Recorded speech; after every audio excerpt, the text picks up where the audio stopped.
Good morning. Happy New Year. On today's episode of Morning Minutes, we're going to talk about the fastest way to grow the value of your commercial property. So stay tuned.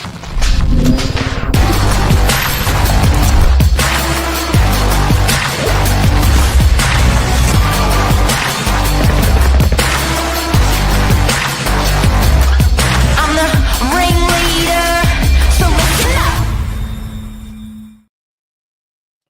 Good morning, everyone. Welcome to Morning Minutes. Myself, Michael Burgio, talk episode 1582, and we're talking about the fastest way or ways to increase the value of your commercial property.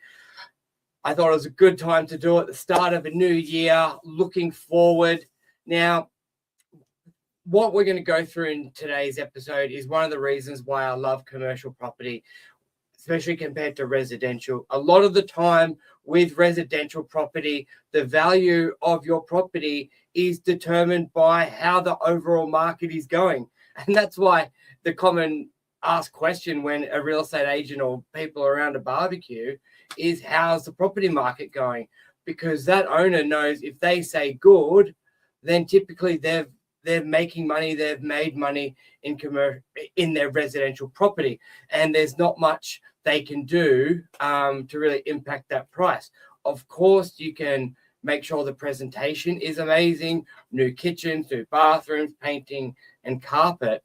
But once you've done those value adds, what more can you really do? So that's why I love commercial property, and let's get into it. The number one way to increase the value of your commercial asset is increasing the lease terms and the rental amount for the commercial property.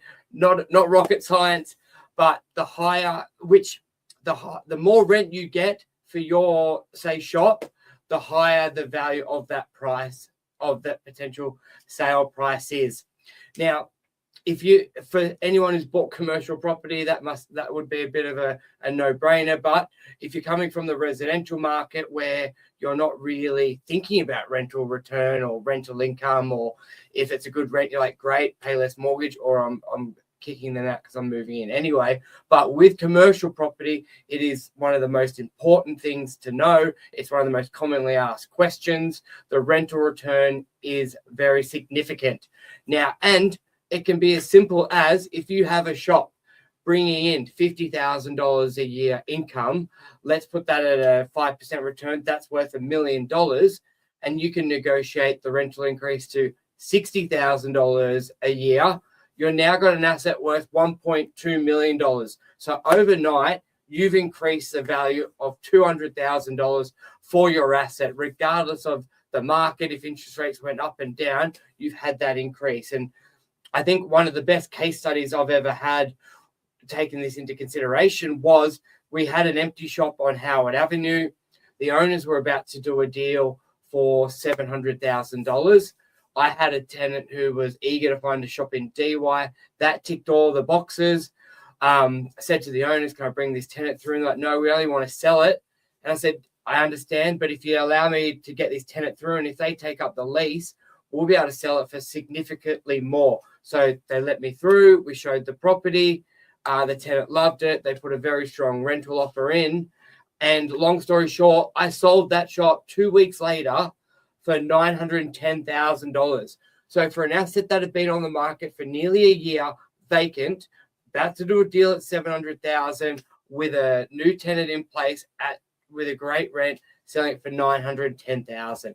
And you can do that yourself if you own a commercial property. You can have that rental negotiations with your tenant.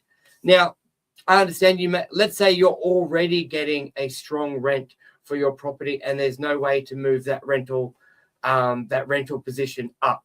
Another way to increase the value of your commercial property is the length of the lease on that property. So if I know I'm bringing, say, a shop to market with a lease that's only 1 or 2 years long, we would expect to sell that on a 7% return. So at that $50,000 income, let me get you that price. That's $700,000 that asset would sell for. But if I can negotiate a 5-year lease, a 10-year lease, we can sometimes see strata assets sell on a 5% yield with a long lease, and now your value is up to $1 million. So by not even changing the rent, but how long the lease is, you could have a $285,000 fluctuation on the price, which is massive. Now, a third option, if you can't change the rent, they won't do a longer lease. Also, the type of tenant can really impact the value of the property.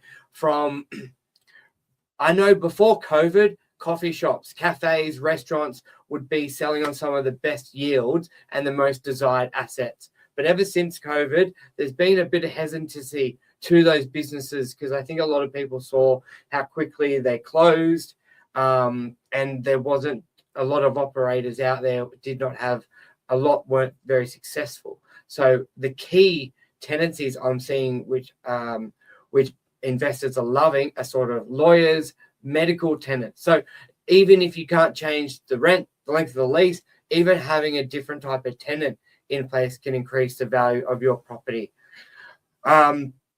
So there's the first one. The second point to increasing the value of your commercial property is the floor space. Now, as I covered in point 1, the rental yield is a big factor in the value of the property, but so is the floor area. So if you have, let's say, a warehouse that is 100 square meters and that would sell for 10,000 square meter, $1 million. Now, if you have the opportunity to maybe build a mezzanine floor, adding 100 square meters of floor space, or you may have some more land out the back, you can build another 100 square meters, then you could effectively, let's use that example of a 100 square meter warehouse, and you've got, say you got 20 car spaces out back, or you could reduce that down to 6 car spaces and have a 200 square meter factory.